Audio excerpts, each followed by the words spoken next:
Good morning po, Governor. Una po muna, Governor, ano po muna ang reaksyon ninyo dito po sa utos ng COA na magkaroon po ng fraud audit sa flood control projects po dyan sa Bulacan? Yes, ma'am. So maganda po 'yan kasi malalaman natin talaga kung ano ba nangyari, kung ito ba ay latag mabuti yung budget o naibigay ba itong mabuti o paano ba. Yan po yan. At syempre, yung sinasabi ng Pangulo na na-approvean daw iyon. So yun na kasi nung nag-visit po kami ng Pangulo, nagkaroon kami ng ocular inspection. Kasama ako. Nakita naman namin kung ano yung talagang nangyari doon sa mga flood control project nila. At may mga hindi tapos at hindi na dredge. Kasi yun niya ang submit sa kanya ay completion. So nakita niya yung katotohanan at talagang nakita niya talaga may mga tubig pa yung ibang mga kababayan natin. May mga tubig pa at talagang sa labas ng bahay, talagang andun pa yung mga gamit nila. Nakakaawa po. Kaya maganda po yun. Maganda po yung inanong COA na yun at tiyakin lamang mabuti kung talagang yan ay nailagay mabuti, nailatag mabuti yung budget. Ano po? Sige po. Governor, puntahan natin yung sinasabi niyo po na pinasyalan ng Pangulong Marcos Jr. nitong nakaraan lang. Tinawag po niyang palpak yung dike project po dyan sa Bulacan. Para lang po may kaalaman yung mga nakikinig sa atin, ito po ay 96.4 million. Yan po ang ginasta sa proyekto na yan. Ano daw po ang dahilan kung bakit bumagsak, Governor? Actually, substandard. Substandard. Yung mga nangyari ditong paggawa nitong mga dike na to. At nakita naman namin kung gaano kalalaki yung mga size ng mga bars o steel bars na ginamit doon sa repropping na ginawa nila. Doon sa desilting doon sa ginawa ng paglalagay ng mga dike. Paglagay ng dike. At nakita naman niya talaga na hindi rin natapos at nagulat nga siya kasi mahaba pa, almost 200 meters yung hindi tapos. Pero sa kanyang opisina ay nakita niya na ito ay tinamit ng completion ng project. So yun po yun. At talagang nakita namin yung mga materials na talagang like yung kulang sa simento pero sobra sa buhangin. Yan po yung nangyari. At maninipis talaga. Very yung masyadong very thin yung mga ginamit na mga walling. Para sabi ko nga sa kanya, sir, parang itinapal lang Ganun Tapos yung palang mga yan, na mga project na yan ay nakapackage yung desilting, yung dredging. Pero hindi ginawa At yun, tinanong namin sa mga kapitan kung ginawa talaga, ay tinanong niya talagang hindi raw nag-dredge. Oo. Ayun pala, package yun sa mga dito Yes po, nabanggit nga din po yan ng Pangulong Marcos Jr. dito sa nakaraang pagbisita niya. Governor, kanino po itong proyektong ito? Kailan po yan ipinatupad? At saan po galing ang pondo? Ma'am, hindi ko po alam. Actually, kanino po magagaling din sa DP? Wala naman po ibang paggagalingan yan kundi sa Department of Public Works. Hindi po ba? Hindi naman po sa amin. Dahil wala po kaming ganyan. Actually, yung sa amin, yung mga maliit lamang, yung mga request ng kapitan, napakaliliit lamang yon, ginagawa naman namin yon. Pero kami po ay repropping lang. Hindi po kami po revertment na ganyan malalaki. Ganito malalaki. At kami, nagde-dredge kami talaga. Actually, nung pinatawag ko sila tungkol sa dredging, nagkaroon po tayo ng meeting tungkol dyan Diyan sa mga dredging natin sa ating probinsya, sa ating dito sa Bulacan. Ay nanghihiram nga ako sa kanila ng mga tinatawag na backhoe. Yung mga backhoe. Kasi kulang kami sa backhoe at bumili na nga ako para mag-dredge namin yung mga minor rivers kasi yung mga ibang rivers na yan talagang kami na bumibira. Kami na mismo ang gumagawa. Pero nung sinabi ko nang hiram ako, sira daw. sira. Mga sira, iba doon, nasa malayo. Opo. Ilan lang. Nagulat ako, ilan lang yung bako nila. Kaya sabi ko sa Pangulo, sir, nung pinatawag ko sila para kami mag-dredge, nanghiram ako ng ibang bako. Kami na ang bibira, kami na. At bumibira na talaga ako sa mga main rivers. Ginagawa na po namin yan. Kami na mismo ang gumagawa. Nung nanghiram ako sa kanila, sir, sira daw. Paano hindi sira? Matatagal na yung mga bako na yan. Almost sa father ko pa yan. Sabi niya gano'n. Dapat yan, bumili sila. Kita mo? Kita mo how palpak they are. Hindi ba? May gali. Oo. Sige po. Governor, sabi nyo nga po, hindi ito proyekto ng lokal na lalawigan po ng Bulacan. This is under DPWH, kasama po yung contractor na kanilang kinuha dyan. Pero para lang po sa kaalaman din ng publiko, pagka po ganyan na proyekto ng national government, meron po bang monitoring na ginagawa po ang LGU sa mga ganito po kalalaki na proyekto? Ma'am, paano ko makapagre-report eh? Hindi naman nire-report sa amin bago umpisahan. Walang sinasabi sa akin. Walang nire-report sa amin. Even the mayors. Bago ako, dapat malaman muna ng mga mayors. Pupunta yan sa mayors. Dapat o kaya sa akin, pupunta sa mayors. O sa mayors, pupunta sila sa akin. Ganon, di ba? Wala, ma'am. Hindi namin alam. Hindi ko alam. At ito, mama. Minsan silang nag-report sa akin, minsan lang. Pinatawag ko pa. Sino po ito? Sino po itong nag-report sa inyo na minsan lang at kailan po yan? Yung mga engineers ng mga DP natin dito sa Bulacan. Oo. Kailan po? Kasi, ma'am, last year pa yun, ma'am. Last year ba yun? O bago ako magkasakit? Mga 2023 yata yun? Na, yung pong... Yes po, Governor. Tuloy niyo po. Kung hindi ako nagpatawag, hindi sila mag-report sa akin. Kaya nung pinatawag ko sila, ultimo matataas ng mga engineers na yan, tinita ko sila lahat. Sabi ko, sir, yung mga tao niyo, bakit hindi naman lang nag-report sa akin kung ano mga project niyo rito sa Bulacan? Sabi niya doon sa mga engineers na, hindi pala kayo nag-report. Paano kayo nag-report? Sir, ganito, gano'n. May mga dahilan sila. Oo. So for the longest time, Governor, na kayo po ay gobernador dyan sa Bulacan, you mean to say, ito talagang mga ganito kalalaki na proyekto?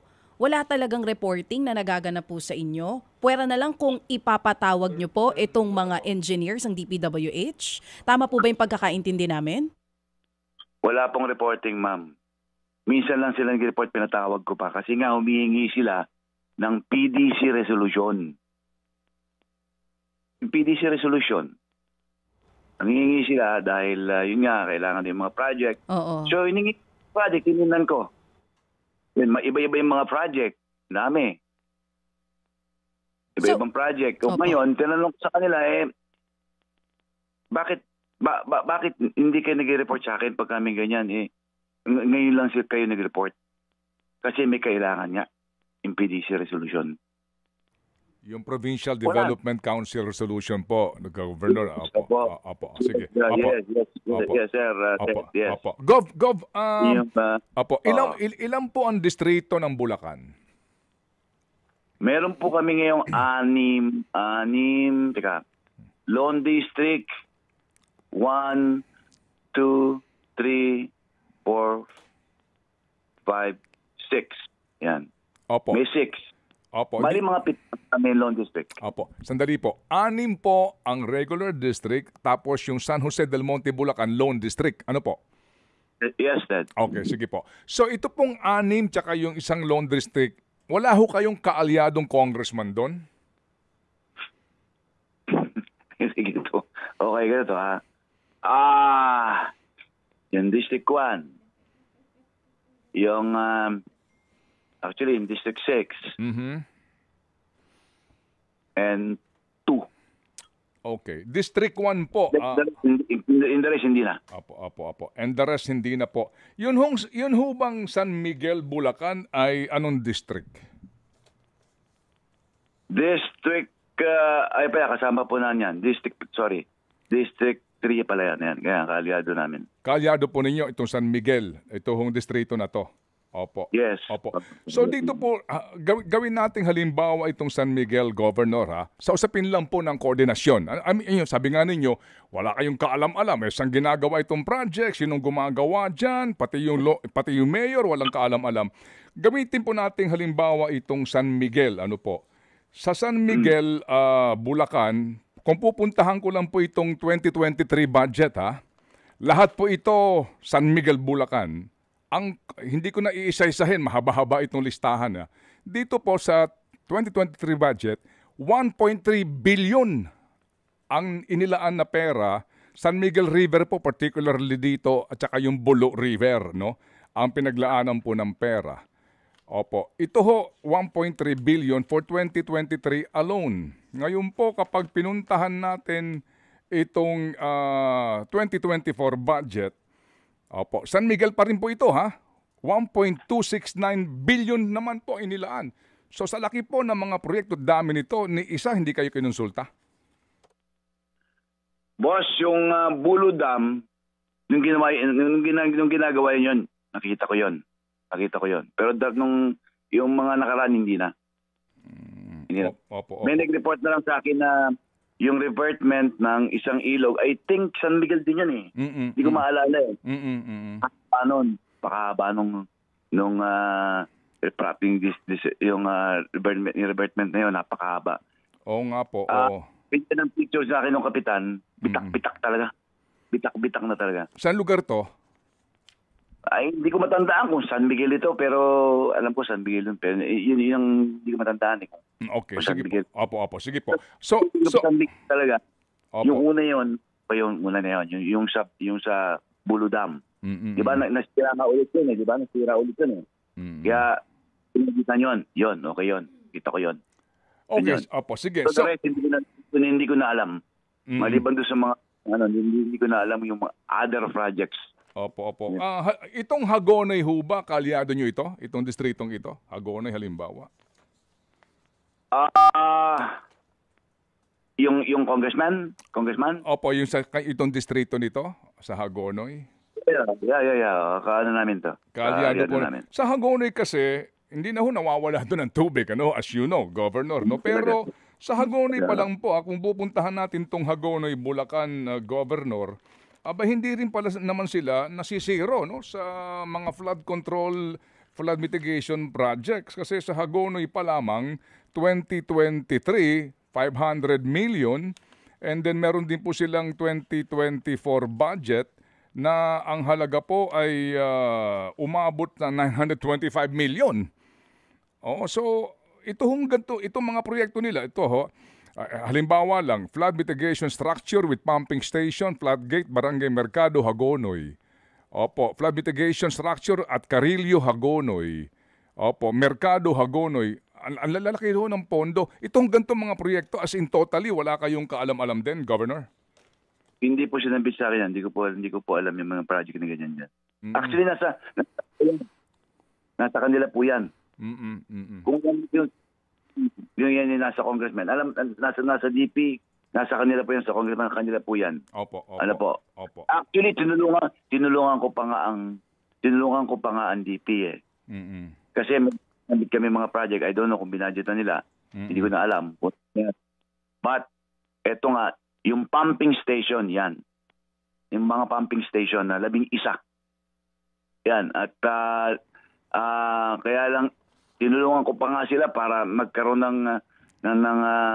ng pagresolba dyan sa mga baha na yan. At kaya nag-create ako ng executive order regarding dito sa interagency committee. Ano po? Opo. Para, of course, ng mga members of the committee para dyan sa pagresolba ng baha. So ito, it's not 11 pumping station yan. Alam mo yan, binadyan mo na yan. Yan, iba dyan ginagawa. Opo, sige po, okay. So, saan po yung hindi? Opo. Kaya yung mga tinutukoy mo na ibang project, hindi ko pa alam, hindi ko alam. Okay, sige pero po. Pero yung mga pumping station yan, yan. Opo. Alam na, kasi kami nag-request sa kanila yan eh. Lagyan niyo po ito. Pero pagka-implementation na, hindi ko na alam. Opo, sige Boss. po. Okay, ito ho na lamang. Opo. Gov, naintindihan po natin kasi nga yung budget process, no? napaka-importante kaninyo yung Provincial Development Council doon sa pagbibigay po ng inyong mga suggestion para sa pagbubuo din ng budget. Actually, dapat kinukonsulta kayo eh. Bahagi yan ng budget process eh. Opo. Opo. Boss. Pero kayo po ba ni minsan ba hindi kayo kinonsulta ng inyo pong mga kongresista o kaya po ng DBM o ng Regional Development Council para humingi ng input saan nyo po balak pagawa itong mga proyekto po para po sa pagbabaha sa Bulacan? Isa nga po sa mga, isa kayo sa mga nag-iingay talaga dahil problema ho yung pagbabaha. Ted, ganito yan. Ha? Kaya nga nung humingi sila ng PDC resolution sa amin, yun nga yung kinoconfirm ko ngayon kung how many PDC resolution na nahingi nila sa akin. Ano po? Nung hiningi sa akin, humingi sila. Kaya nung pinatawag ko sila, pinag-report ko sila kasi gusto ko silang makita yung mga project nila. Yun lang, minsan lang yun, isang beses lang na nagkita-kita kami. Isang beses kaya lang? Kaya sabi ko sa kanila, mga boss, sabi ko sa kanila, kaya nagsalita ako na doon sa mga higher ups nila na mga officer ng engineering nila na hindi sinasabi sa akin yung mga project niyo, no? Wala kang pinapakita sa akin kaya pinagalitan niya yung mga tao doon. Hindi raw sila nag-report kay Gov. Ayun. Hindi kayo nag-report kay Gov. So, one time lang kayo. One time lang sabi sa kanya yung mga project. Opo. Sabi ko alam mga project dito. Okay, sige po. So, sir, sa buong Bulacan, ano po ang mga bayan talaga na napakaraming na mabigat ang problema ng baha? Buong lalawigan ba ito o paano po? Ilan po, Governor, ang bayan na may problemang malaki sa pagbabaha? Noong pa man kasi binabaha na ang Bulacan, actually, no? Dahil sa na. Kaya nga dapat, kaya nga nagkakaroon tayo ng flood control. Okay. Itong Kalumpit. Itong Agunoy. Yan talaga, lagi-lagi yan eh. Lagi-lagi yan eh. Biktima ng high tide yan, tapos mga catch basin yan. Opo. Hanggang eto na, itong Marilao. Yan, malalala din yan. May Kawayan. Yan. At eto nga, dumamay na itong Bukawe. Giginto. Lagtas. Yan, Balagtas. At yung ibang mga Malolos. Yan, Malolos. Opo. Ibang lugar, medyo, yan, binabaha-baha na talaga. Okay, sige po. Yan po. Opo, sige po. Sir, Gov... Pinakamalala talaga yan, yung Kalumpit. Kalumpit, opo. Meron din po kami dito sa aming pong isang budget. Gov, pangatlong term na po ninyo ito as Governor of Bulacan. Nagkaroon ba kayo ng chance na silipin ang mga provision ng General Appropriations Act, yung pambansang budget, para makita lang ho ninyo sa bawat taon ang alokasyon para po sa flood control o maging infrastructure, yung mga pang-iilaw sa kalsada, yung asphalting, yung cat's eye. Nagkaroon na ba kayo pagkakataon silipin ang budget para malaman po ninyo personally kung magkanong alokasyon na nakukuha ng Bulacan para po sa DPWH projects? Sir, hindi ko na kailangan pang hindi ko na kailangan pang silipin. Na kailangan mag-report sila sa akin. Hindi kailangan mag-request pa ako doon na pwede ba makahingi ng general fund o ng pondo ng ating national government? Pagbaba dito nun, ni-report na talaga dapat ng mga engineering sa amin yan. Nila. Kaya nga pag pinatawag ko sila kasi gusto kong malaman kung ano yung mga project na yan. Okay. Opo. So hindi niyo ho sinisilip itong GAA, kayo po yung umaasa ho, dapat mag-report sila sa inyo. Sino itong dapat mag-report sa inyo? Mga engineering dapat, boss. Sila. Yung DP. Yung DPWH. Malaman, of course, kung ano yung mga project na dapat nilang gawin dito sa Bulacan. Opo. Sa mga mayor, tinanong ko kay Mayor Lem sa Kalumpit. Nag-report ba itong mga sayo dito? Nagalabat? Hindi po eh. Opo. Sige po. So sa pangyayaring ito, kayo ho ba'y magiging proactive na governor na para po sa 2026 budget, pag naaprubahan, sisilipin nyo na para hindi na kayo, kung wala na mag-report sa inyo, para malaman na po ninyo at kayo po bilang... Tiwala naman ako eh. Siyempre, kasi sa akin yan ng resolution. Nung humingi nga sa akin, yun po sila pinatawag eh. Kaya tawag ko sila para malaman ko. Di ba? Ngayon, ganito. Gumawa ako ng executive order ngayon na lahat ng proyekto nila dadaan sa amin. Lahat po ng alin? Lahat ano, Governor? Ganito, ganoon, lahat. Lahat Flood ng control, lahat. Okay. Lahat ng DPWH projects. Kinakailangan dumaan sa aming mga mata, sa aking mga mata muna sa amin. Makikita muna sa amin. Opo. Dapat dumaan sa inyo ang ano po, ang fund, paano po ang Nanda fund, yung mga project o mga project itong gagawin nila. Okay. Opo. Ano sa pondo yan eh. Hindi sa amin. Opo. Wala kaming pondo tungkol dyan. Ano po? Ang gusto ko lang malaman ko ano yung mga listings ng project na yan. Okay. Opo. So lahat ng listahan ng proyekto sa bawat bayan, bawat distrito, dapat may dumaan sa inyo yung listahan. Yes, boss. Dapat yung mga proyektong ito, ano ba ito, ano ba gagawin mo dito, ano ba gagawin mo sa lugar na yan, gagawin mo dito. Lahat ng project na gagawin sa Bulacan. Dapat ganun. Opo. Pero hindi naman po pwede kasi makagawa ng project sa isang lokalidad nang walang mayor's permit eh. Kasi humihingi sila niyan ng building permit eh. So, di kaya ang nangyayari, sinasabi lang sa inyo ni... Opo, go ahead. Minsan kasi, pagka ganyang national government project na yan, diretso na sila dyan. Lalo pag may laking ganyan, boss. So, congressman na yan, sila na yan. Ligan project na yan. Hindi na kumukuha ng building permit. Ay, walang ganun, boss.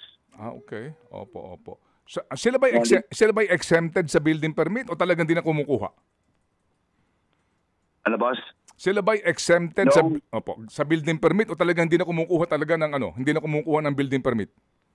Pagka ganyan mga project, boss, hindi na dumadaan yan. Only the PDC resolution lang. Okay. Pero may kulang na lang humingi sila ng resolution. I think noon lang sila humingi. Opo. Lang sila humingi sa akin kaya nung nakita ko gano'n eh. Kaya tinatawag ko sila kasi nangihingi sila eh. Opo. Kaya nangihingi sila, tinatawag ko sila. Noon ko lang nalaman. Dami yung daming project na nakita ko. Opo. Ito na ito. Opo. Sige kaya po.